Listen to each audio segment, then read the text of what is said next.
Assalamualaikum warahmatullahi wabarakatuh. Selamat datang di acara dakwah Wifi. Nah, di sini kita podcast tentang dakwah dan kontroversinya. Nah, di sini kami sudah mengundang 4 orang mahasiswa dari UPI Cibiru gitu. Silakan perkenalkan masing-masing. Oke, perkenalkan, nama saya Dimas Tio Setiawan, dari Teknik Komputer Universitas Pendidikan Indonesia. Baik, halo semuanya, perkenalkan nama aku Gia Gagasani dari Prodi Teknik Komputer Angkatan 24. Halo semuanya, salam kenal. Halo guys, kenalin nama aku Jaja dari Prodi Teknik Komputer Universitas Pendidikan Indonesia. Salam kenal semuanya. Oke, terakhir perkenalkan aku Dinia Fauzia dari Prodi Teknik Komputer kampus UPI Cibiru. Salam kenal semuanya. Kita di sini mau bahas tentang seorang tokoh yang sering banget jadi bahan perbincangan untuk sekarang gitu.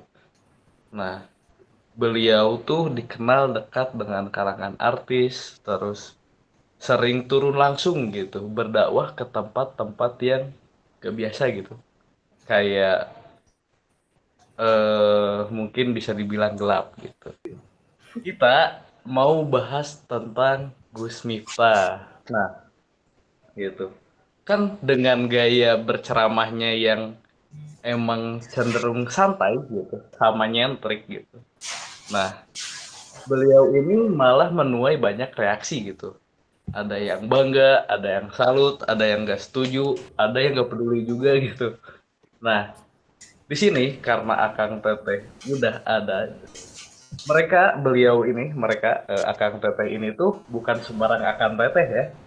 Nah, Akang Teteh ini tuh sudah meneliti tentang Gus Miftah ini tuh secara mendalam gitu. Menurut Akang Teteh gitu. Dakwah Gus Miftah yang biasanya di klub malam, acara hiburan gitu. Bahkan bikin panggung konser gitu. Menurut kalian ini tuh bentuk keberanian atau bentuk kebablasan gitu? Nah, gimana kira-kira? Menurut aku ya, kalau kita lihat dari sisi kemanusiaan, dakwah itu harusnya sampai ke semua orang, termasuk mereka yang ada di pinggiran. Dan kadang mereka itu justru lebih tersentuh kalau kita ajak ngobrol dengan cara yang lebih santai gitu. Nah, Gus Miftah ini ngerti banget dengan hal ini gitu. Gaya beliau memang nggak kaku, sering bawa humor, bahkan kadang pakai kata-kata yang kontroversial gitu. Tapi niat dibaliknya itu jelas, yaitu supaya orang lebih mudah menerima gitu. Aku ya dia bagusnya mau apa ya? Bagusnya tuh ya dia berani untuk membuat terobosan baru gitu ya. Tapi yang namanya membuat sebuah terobosan itu tetap ada batasan-batasan yang harus dijaga gitu kan. Dan dengan beliau yang berdakwah ke tempat-tempat seperti itu tuh, seperti yang aku bilang sebelumnya, ditakutkan malah membuat audiensnya dia tuh bukannya termotivasi untuk bisa keluar dari dunia gelap gitu ya. Justru malah merasa didukung untuk tetap berada di tempat seperti itu, asalkan tetap dengar ceramah, tetap sholat gitu kan. Sedangkan ya yang namanya maksiat itu kan sama sekali gak bisa dibenarkan gitu. Kalau dari aku ya, dengan pendekatan Gus Miftah yang seperti ini tuh malah justru lebih efektif gitu kalau buat generasi sekarang. Itu menurut aku. Karena gaya bahasa yang mereka pahami atau tempat mereka itu tuh bukan ceramah yang kaku. Malah kalau misalnya mereka apa ya, kayak harus ceramah itu tuh harus yang kaku dan lain-lain, mungkin mereka bakalan berontak atau nggak bisa nerima gitu. Tapi mereka tuh bisa lebih paham pada kayak sesuatu yang lebih relate gitu sama kehidupan sehari-hari mereka gitu kalau menurut aku ya. Ini tuh tadi membahas tentang apa ya, mungkin kita juga bakal membahas tentang ini ya, betul, retorika atau gaya bahasa gitu dari metode dakwahnya Gus Miftah itu sendiri. Nah, jadi penelitian sebelumnya ya, terdahulu oleh Fadilah, Aang, dan Yuningsih pada tahun 2024 yang berjudul gaya bahasa atau retorika gitu dari Gus Miftah dalam dakwah pada media sosial YouTube. Nah, jadi menurut penelitian ini tuh gaya bahasa yang seperti ini itu dianggap efektif gitu dalam menjangkau audiens yang lebih luas. Maksudnya tuh karena kita kan sekarang hidup di zaman ini ya, zaman digital gitu. Jadi semuanya tuh sudah serba informasi. Pendekatan yang dilakukan oleh Gus Miftah ini tuh dianggap Fadilah, Aang, dan Yuningsi itu sebagai efektif gitu dalam menjangkau audiens yang beragam. Nah, tapi saya juga setuju dengan pendapatnya Najwa gitu, bahwasanya kalau misalkan kita mau menjangkau audiens yang lebih luas, mengapa kita juga tidak menjangkau audiens em, yang sekiranya tidak suka gitu dengan retorikanya Gus Miftah tadi, yang menggunakan dalam tanda kutip kata-kata yang kasar gitu ya, atau dan lain-lain. Nah, itu juga sebenarnya sebuah segmentasi gitu kan dari audiensnya Gus Miftah itu sendiri. Jadi mungkin akan lebih bijak apabila metode dakwahnya itu bisa merangkul lebih banyak lagi orang dengan mengurangi kata-kata kasarnya gitu. Oke, kan tadi tuh ada ya, Akang Teteh kalau nggak salah tadi nyinggung soal sosial media.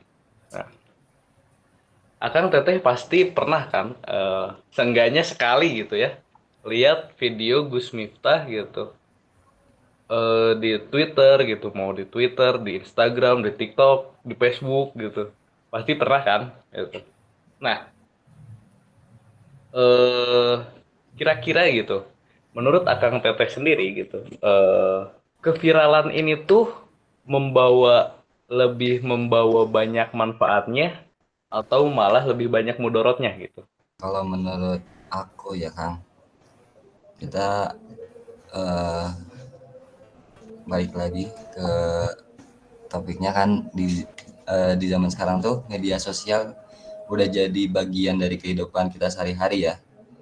Apalagi kita sering scroll TikTok atau Reels atau Short, YouTube Short. Dan menurut aku Gus Miftah itu bisa banget gitu memanfaatkan hal itu buat menjadi dakwah gitu, menjadi jembatan buat dakwah. Banyak videonya yang viral, tetapi bukan cuma karena gayanya, tapi karena isi pesannya yang memang menyentuh gitu. Kita nggak bisa pungkiri, kadang orang lebih cepat tersentuh dari satu video pendek di TikTok atau di Instagram dibanding duduk di pengajian berjam-jam. Menurut aku, selama kontennya positif dan bisa bikin orang makin mengenal agama, itu hal yang patut untuk didukung sih. Kalau aku sih kurang setuju ya, karena ya emang pendekatan dia dengan menggunakan media sosial itu adalah salah satu cara yang bagus gitu untuk menarik publik gitu ya, untuk lihat konten dakwah dia gitu. Tapi yang jadi masalah dari video-video yang beredar itu sebagian besar bukan memperlihatkan isi dakwah dia gitu, bukan hikmah dari dakwahnya dia, tapi adalah sikap-sikap dia yang sensasional gitu, dan cenderung kurang pantas gitu ya dia lakukan sebagai seorang pendakwah. Kayak di beberapa video tuh aku lihat dia tuh melecehkan perempuan secara verbal gitu kan, yang kayak kalau cinta tak direstui didebain jadi solusi gitu. Terus ada juga yang dia ke jamaah perempuannya tuh bilang, oh dia ngomong kayak gini aja suaranya bagus ya, apalagi maaf gitu kalau dia mendesah katanya gitu kan. Jadi dia tidak memberi contoh yang baik, terutama ke jemaah laki-lakinya gitu dengan pelecehan seperti itu tuh. Nah, kalau dari aku sendiri, aku lebih menyorot ke ini ya, dakwah-dakwah Gus Miftah yang beliau share lewat sosial medianya atau kayak Instagram dan lain-lain gitu. Ya pasti dari dakwah-dakwah yang di-share oleh Gus Miftah itu tuh pasti ada yang mengandung manfaatnya gitu. Walaupun memang kebanyakan yang lebih viral itu tuh videonya udah dipotong-potong gitu. Tapi walaupun begitu ya aku sih merasanya kalau isinya itu masih positif dan dapat apa ya,